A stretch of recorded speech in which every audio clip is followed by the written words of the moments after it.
सभी को प्रणाम। महाकाल और युग प्रत्यावर्तन प्रक्रिया डे 57। आज हम गुरुदेव एक नया टॉपिक बनाने वाले हैं।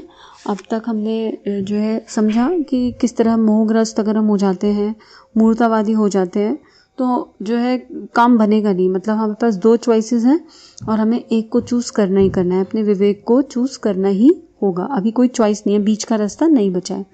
अब आगे इसमें गुरुदेव बता रहे हैं, टॉपिक है हम बदलें तो युग बदलेगा। ये मुझे पर्सनली भी बहुत फेवरेट है। पर्सनली भी मेरा ये वाला स्टेटमेंट गुरुदेव का, ये लाइन, क्योंकि एक तो संस्कार ऐसा है कि बचपन से जो है ये गाते हुए आ रहे हैं, हम बदले तो युग बदलेगा। और दूसरा, इसी के तर्ज पे गुरुदेव ने एक और बात बताई, आत्मनिर्माण समाज की सबसे बड़ी सेवा। तो कहीं ना कहीं ये आत्मनिर्माण की बात भी करता है और दैट इज़ द बेस्टेस्ट फंडा ऑफ लाइफ कि आप कहीं मत देखो, किसी को मत देखो, बस खुद के निर्माण की बात सोचो। और जब आत्मनिर्माण होगा तो परिवार और समाज का निर्माण ऑटोमेटिक होने लगेगा। तो परम पूज्य गुरुदेव का स्मरण करते हुए, उनसे प्रार्थना करते हुए कि हमें दिशा दें, बोध दें और इसके माध्यम से जो सिखाना चाहते हैं वो सिखाएं। आगे बढ़ते हैं। युग परिवर्तन का आरंभ जन साधारण का दृष्टिकोण परिवर्तन होने के साथ साथ होता है। लोगों के विचार करने की शैली, आकांक्षा, अभिरुचि, प्रवृत्ति यदि निकृष्टता की ओर होती है तो उसके फलस्वरूप व्यक्ति एवं समाज के सम्मुख अनेक प्रकार की कठिनाइयाँ, चिंताएं तथा व्यथाएं उत्पन्न होती हैं और उन सब का नारकीय वातावरण विनिर्मित होता है। देखिए गुरुदेव बता रहे हैं यहाँ पे कि युग परिवर्तन का स्टार्टिंग कहाँ से होगा, और ये गुरुदेव बता रहे हैं कि दृष्टिकोण, मतलब हमारी सोच बदल जाए, हमारी भावनाएं बदल जाएं तो जो है युग परिवर्तन होगा।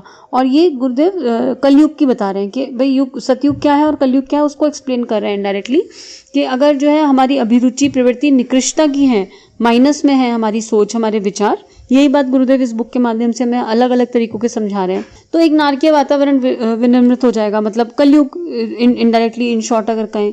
और इसके विपरीत यदि लोगों की रुचि उत्कृष्टता और आदर्शवादिता अपनाने में होगी, प्रसन्नता का लक्ष्य बिंदु परमार्थ हो, तो संसार में स्वर्गीय परिस्थितियों का जन्म होता है। प्रसन्नता का लक्ष्य बिंदु परमार्थ, मतलब अभी हमारी प्रसन्नता क्या है, शॉर्ट टर्म हैप्पीनेस है जो केवल अपने स्वार्थ पे टिकी हुई है। छोटी छोटी चीजें मिल जाएं तो हम खुश हो जाते हैं, लेकिन यहाँ लक्ष्य बिंदु ही गुरुदेव चेंज कर रहे हैं कि प्रसन्नता, हैप्पीनेस ही केवल सेवा से मिले, परमार्थ से मिले। अगर हैप्पीनेस ही केवल करुणा से मिले तो फिर जो है अपने आप परिस्थितियां चेंज हो जाएंगी और हर व्यक्ति प्रचुर सुख शांति का अनुभव कर सकता है।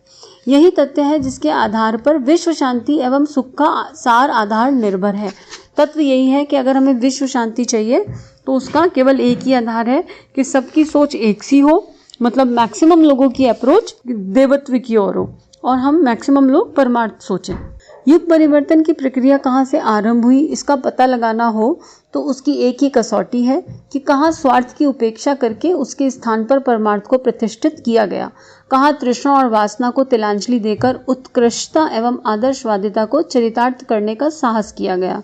जहाँ इस प्रकार की सत्प्रवृत्तियां पनप रही हो, समझना चाहिए कि यहीं से युग निर्माण का शुभारंभ हो रहा है। भावी परिवर्तित युग में जन साधारण को शरीर निर्वाह के लिए सादगी से काम चला सकने जितनी स्वल्प आजीविका का पूरा संतोष करना होगा। गुरुदेव बोल रहे हैं, बहुत इंपॉर्टेंट बात बता रहे हैं, क्योंकि टॉपिक कह रहा है हम बदले तो युग बदले। तो गुरुदेव बोल रहे हैं कि हमारे भीतर युग परिवर्तन की प्रक्रिया आरंभ हुई या नहीं, हम ये तो चेक कर ही सकते हैं ना। इसका पैरामीटर गुरुदेव ने दे दिया, बहुत सुंदर पैरामीटर है कि हम देख लें अपने भीतर कि हम अपने स्वार्थों की, तुच्छ छोटे छोटे स्वार्थों की उपेक्षा कर पाए और उनको परमार्थ की तरफ लगा पाए। जो भी हमारे अंदर क्वालिटीज भगवान ने दी हैं, जो भी हमारे स्किल्स हैं, उनको देश के लिए, समाज के लिए उनका एक अंश कहीं खर्च कर पाए, चाहे वो किसी भी फॉर्म में है। जो हमारी तृष्णा है, वासनाएं हैं, उनको हम ट्रांसफॉर्म कर पाए towards the nation, towards the humanity. बस ये एक, अगर हमारे भीतर ये हो रहा है तो एटलीस्ट हमारे भीतर सतयुग जाग गया। और ऐसे करके एक एक चेन बनेगी और सबके भीतर सतयुग के भाव जब जाग जाएंगे तो सतयुग पूरी तरह आ जाएगा। आगे गुरुदेव लिख रहे हैं, भावी परिवर्तित युग में जन साधारण को शरीर निर्वाह के लिए सादगी से काम चला सकने जितनी स्वल्प आजीविका पर पूरा संतोष करना होगा। भविष्य के लिए संग्रह करने की प्रवृत्ति किसी में ना होगी। लोग परिवार सेवा का उत्तरदायित्व पूरी तरह निभाएंगे, पर बेटे पोतों के लिए 7 पीढ़ी तक बैठ के खाने के लिए सारी कमाई छोड़ जाने की मोह मूर्ता एक अनैतिक एवं हेय प्रवृत्ति मानी जाएगी। गुरुदेव फ्यूचर का बता रहे हैं। और हम देख भी रहे हैं कि अगर हम ऐसे नहीं माने तो हम बाहर की परिस्थितियों ने फोर्सफुली हमें बता दिया कि संग्रह अच्छी बात नहीं है, हमें संग्रह नहीं करना चाहिए। और जिम्मेदारी की भी बात बता रहे हैं कि गुरुदेव जिम्मेदारी हम पूरी निभाएंगे, भाई अपने परिवार की जिम्मेदारी हो तो उनका उत्तरदायित्व तो निभाना ही है, लेकिन नीड और ग्रीड का अंतर समझना पड़ेगा। यहाँ पे सबसे बेसिक चीज़ है कि आवश्यकताएं, नीड बहुत कम है, लेकिन हमारा लोभ लालच हमें उस नीड की जो लाइन है ना उसको डिफाइन नहीं करने देता सही तरीके से। तो अगर हम नीड और ग्रीड के बीच का अंतर समझ जाएं, वो लाइन डिफाइन कर लें, तो समस्या नहीं रहेगी। और गुरुदेव बोल रहे हैं कि अगर हम फिर भी संग्रह की प्रवृत्ति करेंगे तो पहले तो वो हो ही नहीं पाएगा। परिस्थितियां ऐसी बन जाएंगी कि आप चाहोगे तो भी संग्रह नहीं कर पाओगे, और अगर आप करोगे तो वो अनैतिक होगा, उसको जो है नीचे की हे दृष्टि से देखा जाएगा, वो प्रवृत्ति अनैतिक मानी जाएगी। इस दृष्टि से समाजवाद और अध्यात्मवाद एक है। व्यक्ति को अपनी प्रतिभा, योग्यता एवं विभूतियों का एक अनिवार्य अंश ही अपने तथा अपने परिवार के लिए खर्च करना चाहिए, और यह चेष्टा होना चाहिए कि उसकी उपलब्धियों का अधिकाधिक लाभ समाज को मिले। यही दृष्टिकोण सतयुग का आधार है। राम राज्य की स्थापना इन्हीं सत प्रवृत्तियों पर होगी। व्यक्ति जब तक अपने संकीर्ण स्वार्थों में कीड़ों की तरह कुलबुलाता रहेगा, तब वह दिव्य वातावरण एवं स्थिर सुख शांति का दर्शन करने से वंचित बना रहेगा।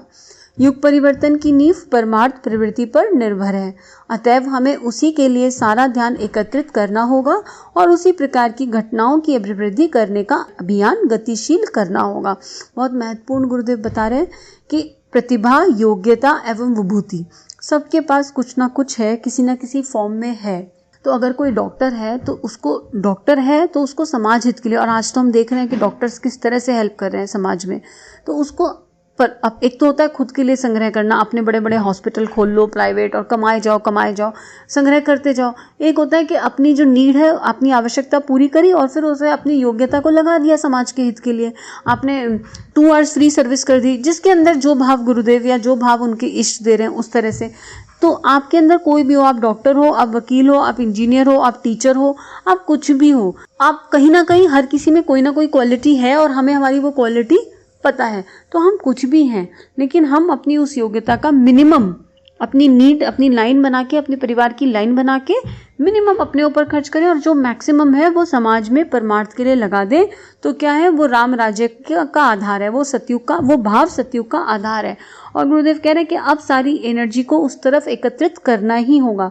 तो अगर प्यार से एकत्रित हो जाती है तो ठीक है, नहीं तो महाकाल अपने तरीके से उसको एकत्रित करवाएंगे, लेकिन सबको और चॉइस नहीं है। अब इससे पहले चैप्टर में गुरुदेव हमें समझा चुके कि जो लोग समझ गए, नहीं तो जो खरतर पर बाढ़ है, जो बीच बीच में एक्स्ट्रा घास उग गई है जिसकी आवश्यकता नहीं है, उसको उखाड़ के फेंकने में भी समय नहीं लगने वाला है। आगे गुरुदेव इसमें लिख रहे हैं, अगला समय यह सुनिश्चित संभावना लेकर आ रहा है कि संपत्ति पर व्यक्ति का नहीं समाज का स्वामित्व होगा। अभी सुनने में तो बड़ा कठिन लग रहा है कि संपत्ति तो हमने कमाई और उसे समाज ले जाएगा। तो गुरुदेव आगे इसको एग्जाम्पल से क्लियर कर रहे हैं। जिस प्रकार राजाओं के राज्य, जागीरदारों की जागीर, जमींदारों की जमींदारी देखते देखते चली गई, उसी प्रकार अगले दिनों व्यक्तिगत संपत्तियों का भी राष्ट्रीयकरण होगा। कभी जो राजा लोग थे उन्होंने सोचा होगा कि राजा वाली प्रथा, जमींदारों वाली प्रथा ये सब खत्म हो जाएगी, कभी सोचा भी नहीं होगा, लेकिन खत्म हो गई, है ना। इसी प्रकार गुरुदेव बोल रहे हैं कि अब राष्ट्रीयकरण होगा सारी संपत्ति का, अब पर्सनल कुछ नहीं है। हम कमाएंगे जरूर, ऐसा नहीं कि हम अपनी योग्यता के अनुसार उपार्जन नहीं करेंगे, कमाएंगे नहीं, हम कमाएंगे, लेकिन उसका जो मैक्सिमम हिस्सा है वो लोक हित में लगेगा ही लगेगा। कैसे लगेगा, ऐसे या वैसे ही हम खुद देखेंगे। हमें यहाँ ट्रस्ट नहीं हो रहा हो तब भी हम देख सकते हैं आने वाली व्यवस्था की कैसे होगा। व्यक्ति उसमें से उतना ही लाभ ले सकेगा जितना उसको औसत दर्जे के भारतीय नागरिक के स्तर पर जीवित रहने की सुविधा मिल जाए। मनुष्य अपनी प्रतिभा के अनुरूप उपार्जन तो कर सकेंगे, पर उसका लाभ उसी व्यक्ति के लिए सुरक्षित नहीं होगा, वरन समस्त मानव जाति उस सदस्य की उपलब्धियों का लाभ उठाएगी। हम कमाएंगे लेकिन उसका बेनिफिट सबको होगा। अब हम ये कह सकते हैं नहीं कमाया तो मैंने, तो इस मैं से ही ऊपर उठना है, इस फॉल्स आइडेंटिटी से ही ऊपर उठना है। और क्योंकि हम समाज से ले भी रहे हैं, हमें ये भी समझना होगा कि हम समाज से नॉन स्टॉप ले रहे हैं, प्रकृति से नॉन स्टॉप ले रहे हैं, तो फिर जब देने की बारी आई तो संकीर्ण सोच क्यों रखनी। मनुष्य की प्रतिभाओं का विकास जिन परिस्थितियों पर निर्भर है वे समस्त मानव जाति की चिर संचित थाती हैं। यही बात गुरुदेव बोल रहे हैं कि अगर हम आज इलेक्ट्रिसिटी यूज कर रहे हैं तो इसमें किसी ने तो अपना एफर्ट लगाया ना। जो भी हम यूज कर रहे हैं साधन सुविधाएं, इसमें कहीं ना कहीं किसी ने एफर्ट लगाया ना, तो हम समाज से ले भी रहे हैं।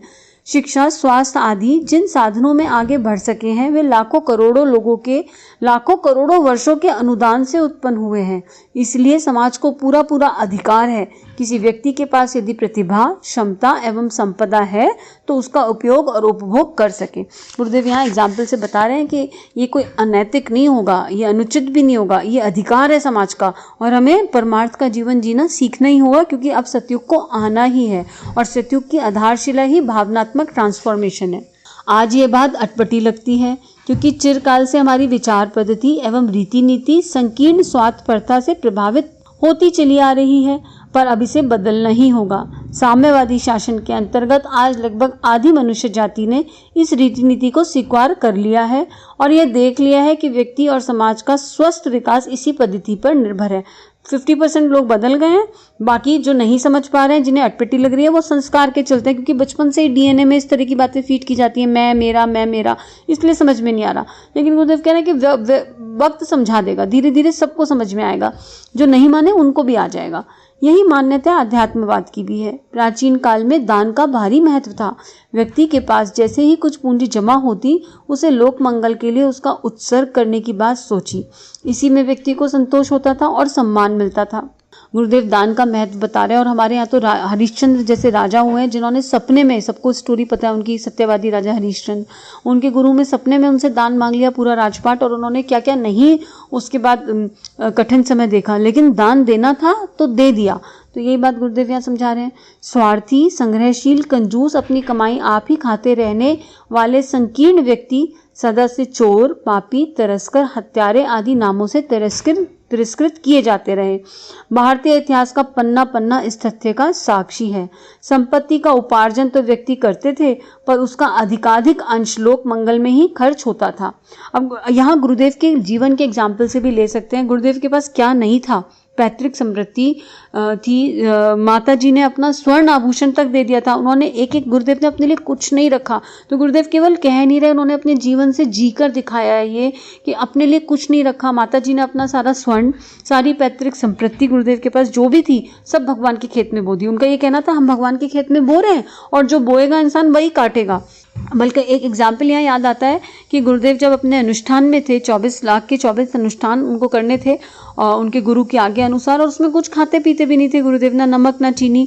लेकिन एक बार ऐसा हुआ कि शायद गुरुदेव बहुत थक गए, जो भी है, माता जी के मन में आया कि बहुत थक गए, और माता जी ने ऊपर जूस भिजवा दिया एक गिलास। गुरुदेव लेखन कर रहे थे और गुरुदेव ने वो जूस पिया, तो उन्हें जैसे ही वो एहसास हुआ कि वो जूस है, गुरुदेव जाके उल्टी वॉमिटिंग करके आए कि मेरे कितने बच्चे, अनगिनत लाखों बच्चे भूखे प्यासे बिलखते सो रहे हैं और तुमने मुझे जूस का गिलास दे दिया, ये कैसे संभव है? मेरे अंदर ही नहीं उतरेगा ये उनकी चेतना, ये उनकी आत्मीयता थी। तो गुरुदेव ने अपने जीवन से ये सब जिया है, केवल बता नहीं रहे। एक एक पल गुरुदेव ने, एक एक क्षण उन्होंने जिया है। तो हमारे जो भी इष्ट हैं, हम उनके जीवन को खंगाल के देखें। गुरु तो सबके पास कहीं ना कहीं रहते हैं, नहीं है तो फिर आर्त प्रार्थना कीजिए कि आपके गुरु आपको जल्दी से मिल जाए, आपको समझ में आ जाए कौन है। और महाकाल की चेतना गुरु के अंश में इस दुनिया में है, तो प्रार्थना कीजिए महाकाल से और उनके जीवन को बारीकी से देखिए। आपको समझेगा कि उन्होंने वो जीवन जिया है, हर क्षण केवल प्रेम प्रेम प्रेम, इसी मूल मंत्र के साथ। यहीं पे आज का स्वाध्याय समाप्त करते हैं, आगे का कल पढ़ेंगे विश्व कल्याण की प्रार्थना के साथ। ओम शांति ही शांति ही शांति ही, सर्वरिष्ट सुशांति भवतु। सभी को प्रणाम। हमारे YouTube चैनल को सब्सक्राइब करें और बेल आइकन को दबाकर ऑल पर क्लिक करें ताकि नोटिफिकेशंस आपको मिलती रहें।